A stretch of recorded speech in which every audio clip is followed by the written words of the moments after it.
But it ain't so easy to name one. Let me give you my 3 tips. Number 1, your name's got to be short. Number 2, it's got to be easy to pronounce. And 3, the name has to imply what the business does. Let me give you 3 examples of good names. Crispy Cones says exactly what it is. They sell ice cream cones. Cousins Maine Lobster, another great name. Everybody likes Cousins. They trust them. They're from Maine. You know they're selling lobsters. Holly Ball, a great name. They're selling oversized Christmas balls for the holidays. I don't think the name is as critical as she's making it out to seem.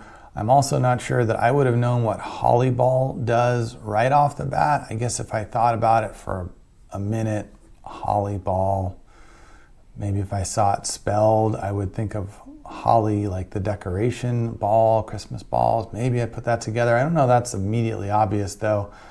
Crispy Cones is fine, but Cousins Maine Lobster is not what I would call short.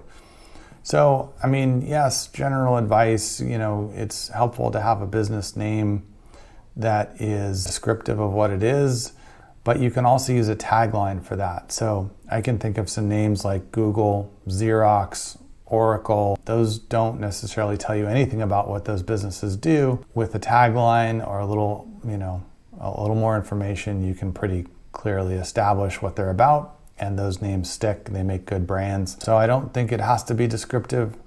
I do think short is good. I do think pronounceable is good.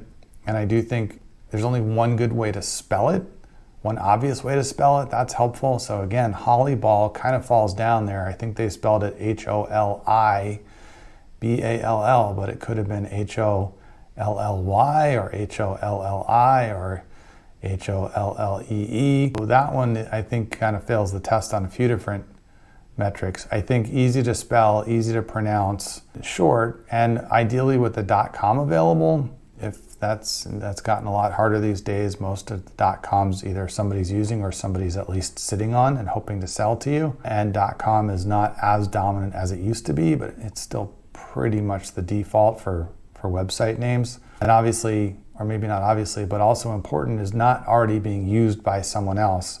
If you're planning to be a brand that is bigger than your local area, then you want to make sure it's a unique name that isn't already being used by somebody else for some other kind of business or some similar kind of business, and you're going to run into trademark issues and have to rebrand at some inconvenient time at a lot of cost and a lot of expense and confusion to your current customers because the name you've been using is taken by somebody else.